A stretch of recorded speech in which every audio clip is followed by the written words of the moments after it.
Many years ago, I did a podcast that was titled Nickel and Diming. And it's once again not reared its ugly head, but it's come to the surface. And we were just doing a training today. And one of the docs stopped me as we were teaching them how to layer services. Instead of bundling everything together, and we know that the ADA says bundling is fraudulent, instead of bundling, we teach offices how to layer. And Tracy went out and did a ride along with one of the sales reps here, with one of the dental suppliers. And she got to see firsthand in the offices what their main concern is with some of the things that we teach. And what it came down to was nickel and diming. And I think that dentists and team members need to understand we're the ones being nickeled and dimed by dental insurance companies, not the other way around. And we're going to put that little myth and that psychological block that people have, we're going to put it to rest, and we begin our discussion right here. Welcome, all of you fantastic dental podcast listeners, to the My Practice, My Business Dental Podcast Show, where we help dentists profit and thrive with excerpts from the clinical business of dentistry training here at My Practice, My Business.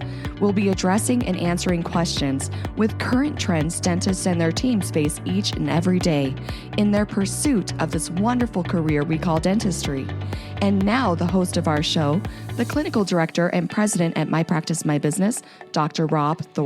So, Trace, I'm telling you, I was absolutely blown away at obstacles that you came across with office managers and other dentists, with the fact that they're so afraid to charge the patient for what they do because they think it's a form of nickel and diming. For example, we pass a new law in the state of Utah. It's the network leasing, downcoding, and bundling protections law here in the state. So insurance companies can still bundle and downcode, but they can't force us to write things off. That's a powerful law that somebody right here was the architect of. I just supported her. And it's like, you're out there and we get this law passed and offices can now charge for local anesthetic. And yet they're like, oh, I don't know. That's like nickel and diming the patient. And then today, in training, we're training some wonderful offices this week. And one of the docs, she was awesome. She stopped and she goes, okay, before we go any further, I've just got to get over one thing.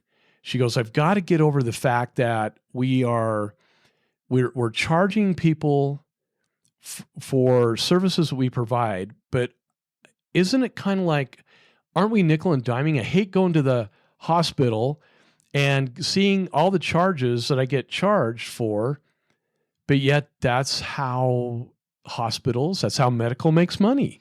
Exactly. Well, and what's really interesting to me is we know from our experience that these insurance companies are identifying codes that they pay a lot for, and then they proceed to try to bundle those services. And then the next step is to say, oh, it's included and not billable. And so over time, they've conditioned us to pretty much write off services that we legitimately did.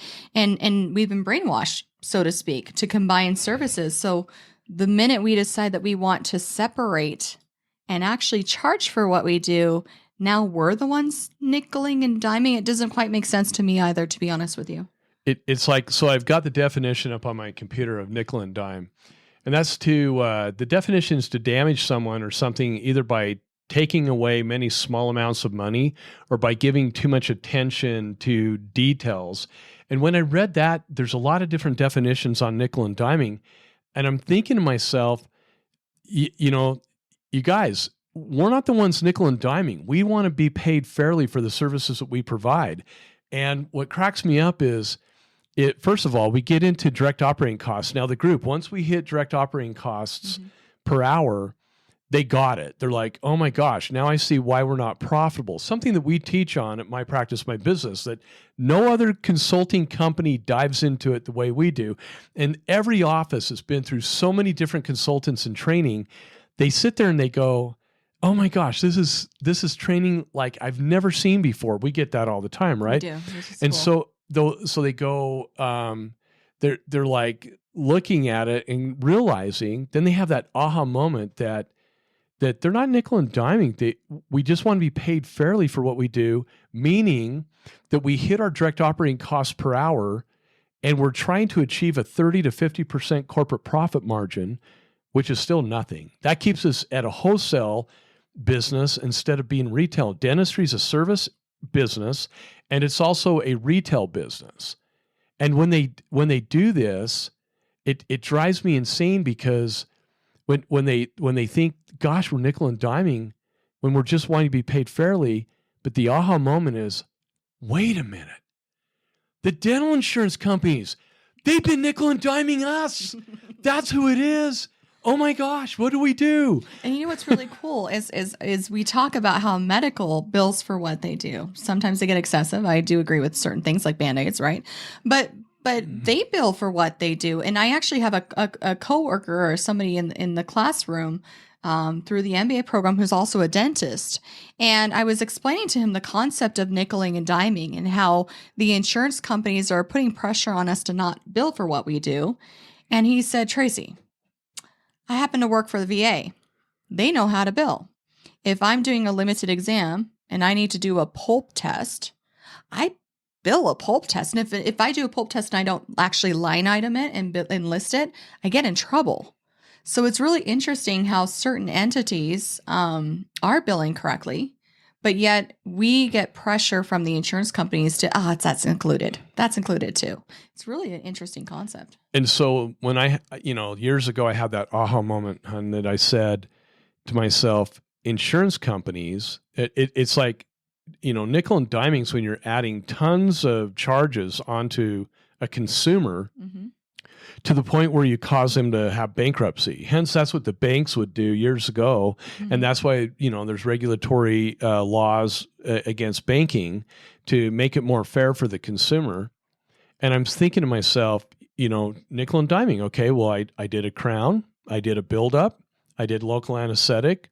I did some other codes and charges that we can charge for that I'm not going to disclose, because that's our secret sauce that we train on, that you can actually legitimately charge the patient under PPO contracts. It's right in the contracts, but do we read the contracts? No. So these are things we train on. And I'm going, this is what's laid out for us to be able to do. And yet we freak out. We freak out over a buildup. Insurance companies are trying to get us to bundle buildups. And look what they've done with, OSHA codes and asset etch and bonding and other codes that they've now just forcibly caused us to bundle in. And that's like the reverse of nickel and diming. And so there's no term. I tried to find what is the reverse of nickel and diming? What is the opposite?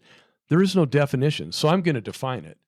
The reverse of nickel and diming is called PPO Plans, contractual changes on the annual basis of controlling what we do and what we can charge for. Well, and I'm thinking of it. I'm thinking, okay, we look at our fee schedules and we say, okay, we're going to charge X amount for A and X amount for B, and it's in the contract.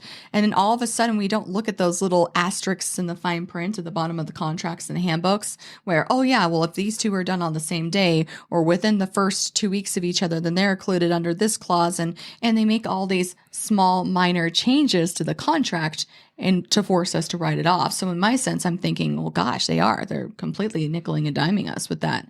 So read your contracts, people. They call it, in our battles with House Bill 359, they call it unbundling. We don't think it's fair to the population for dentistry to unbundle procedures. Do you see how restrictive they've caused us to be with bundling, that they want us to include everything? And oh my gosh, what was fun today with the practices we're training today, tomorrow, and Friday is like, when you ask the question about bundling procedures, you asked a question on buildups, and it's like, have you guys noticed how many buildups how many times all the insurance companies now are wanting you to bundle buildups in with the crown procedure.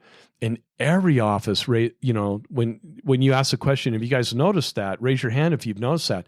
And every hand shot up. Even the dental assistant's hand shot up. And they're saying, we're going to fight this. We're going to fight this. But was there a time where maybe with the asset etch and bond, they were fighting it? And then at some point they gave up.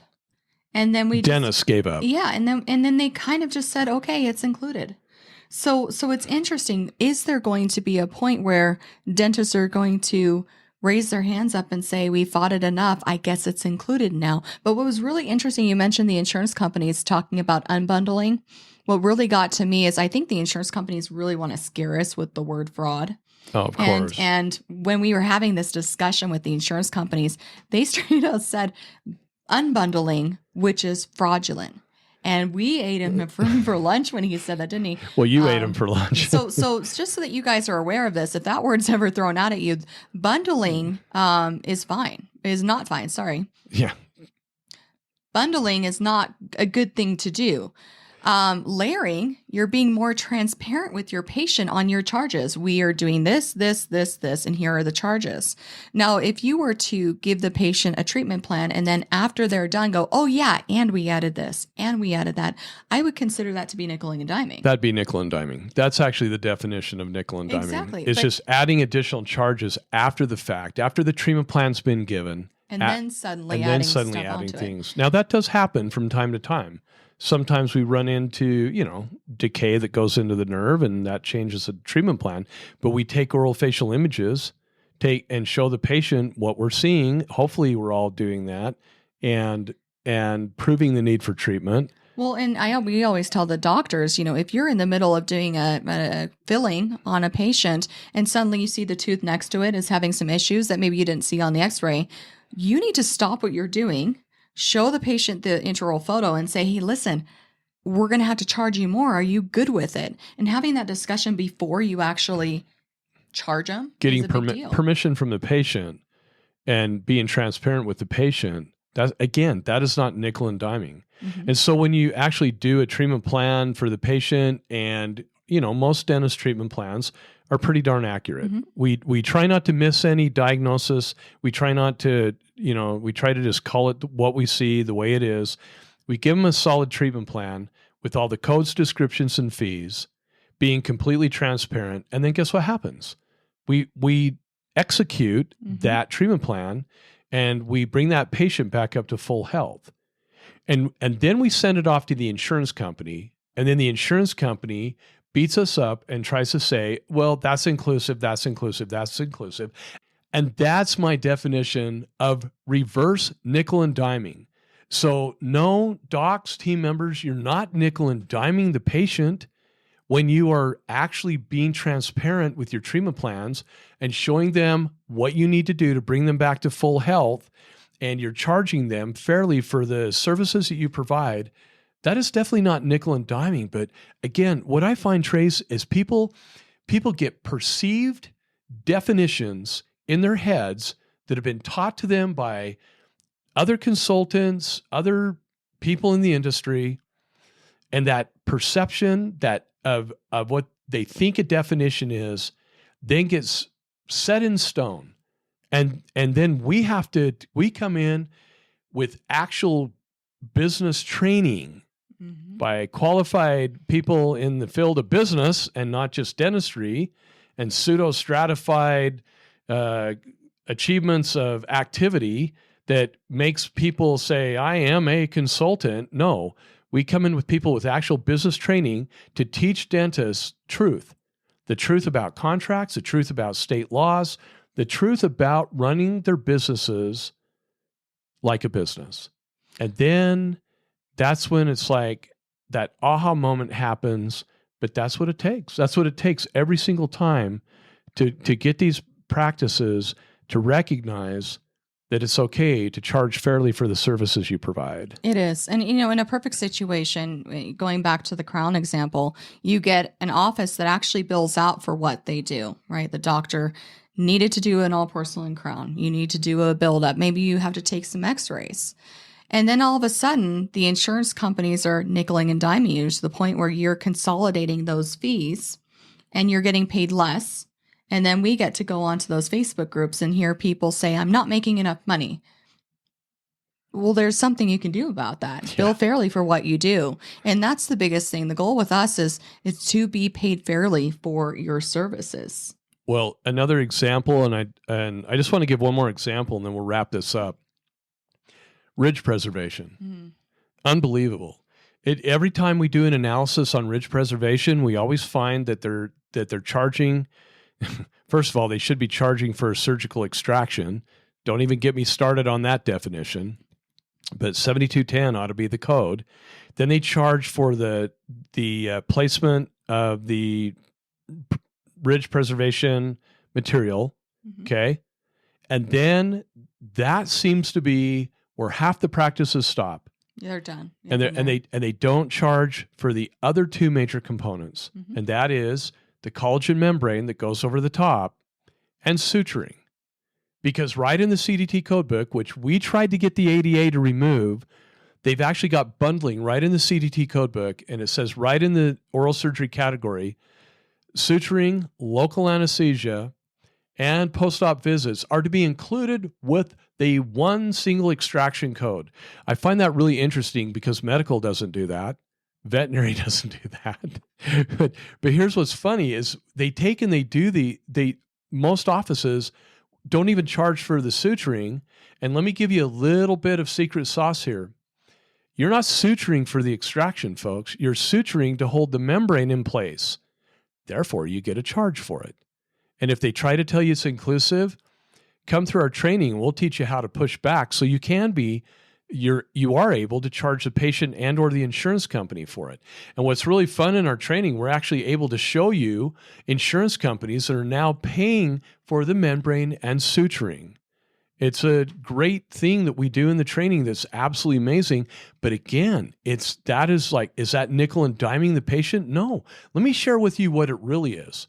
What it really is, my friends, you don't know the CDT codebook. You've never read that we call that the pilot operating handbook for dentistry, okay? You don't look for opportunities. You always glum onto the obstacles because of the status quo or the Yanindi syndrome employees. No, I'm not doing it, okay? So if you understand the CDT codes, you understand what codes you can use to bill the patients for, and it's out there, and you don't listen to other consultants or people that have written books on the CDT codes that say, oh, no, you can't charge for suturing on the extraction. And again, they're clueless. They don't understand what you're charging for. It's to hold the membrane in place. But what's really funny is you'll hear consultants teach that, or people that have written books on coding teach that. But when you actually know how to push back on the insurance companies in a kind way, not in an arrogant, grumpy attitude way, but you actually learn to work with the insurance players, you can actually be paid fairly for the services that you provide. It's great. That's what we teach and train on. And that's a really powerful example of, oh, but I feel like I'm nickel and diming my patients if I charge for suturing. Hello, every other medical entity charges for suturing. Why are we discriminated against from being able to charge for suturing? That's crazy. Absolutely crazy. That's 4 codes with doing ridge preservation. We have 4 more, a total of 8 codes that we use all the time for ridge preservation. That's right in the contracts that you can do for the patient to provide value-added service. But that's the problem. You need to understand that bundling is fraudulent and or potentially fraudulent, and that being transparent and charging for what we do, that's not being fraudulent. That's actually being transparent to the patient so they understand the services that you're providing, and you can be paid fairly for those services. That's like a really big thing of mine, isn't it? I really hammer that. It's all about being paid fairly for what you do and standing your ground with certain things.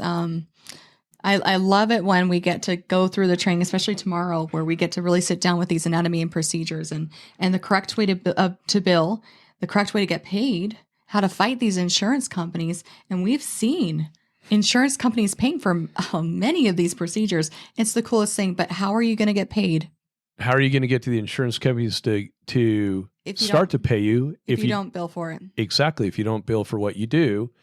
And then what happens is the patient, when they don't cover it, the patient goes to their HR department. And then what happens?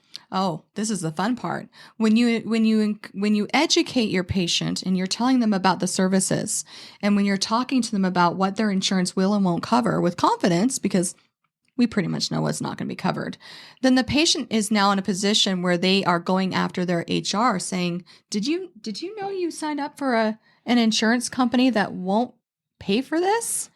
Then the HR gets involved, and that's where it gets really fun, because as a result of the HR saying, hey, listen, insurance company, either you cover this or we're going to go somewhere else with our 300 employees.